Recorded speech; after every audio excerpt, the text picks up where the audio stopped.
নমস্কার বন্ধুরা, আজকের রেসিপি হচ্ছে চিকেন কারি। চিকেনটা ধুয়ে জল ঝরিয়ে নিয়েছি।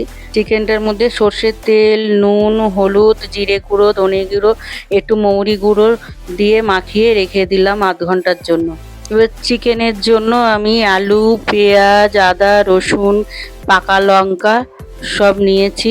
এবার আদা, লঙ্কা আর একটু গরম মশলা দিয়ে আমি পেস্ট করে নিলাম। তারপর কড়াইয়ের মধ্যে পরিমাণ মতন তেল দিয়ে আলুটাকে নুন হলুদ দিয়ে ভালো করে লাল লাল করে ভেজে তুলে নিলাম। সেই তেলের মধ্যে একটু তেজপাতা, জিরে, শুকনো লঙ্কা ফোড়ন দিলাম। তারপর একটা রসুনের পেস্ট দিয়ে ভালো করে কষে নিলাম আর একটা গোটা রসুন তার মধ্যে দিয়ে দিলাম। কেটে রাখা পেঁয়াজগুলো দিয়ে 2 মিনিট ভালো করে নাড়াচাড়া করে টমেটোগুলো পেঁয়াজের মধ্যে দিয়ে দিলাম।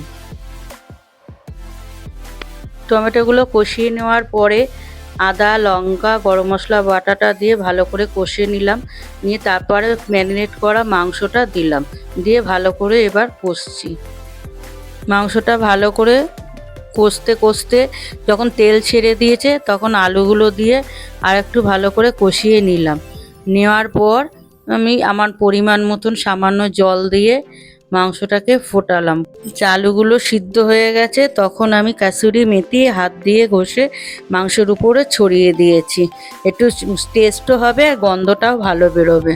আর দেওয়ার পরে একটু 2 মিনিট মতন ঢাকনা দিয়ে রেখে দিয়েছিলাম। আজকের মতন আমার চিকেন কারি রেডি। আপনাদের যদি এইভাবে ভালো লাগে রান্না করে খেয়ে আমাকে কমেন্ট করে জানাবেন। নমস্কার।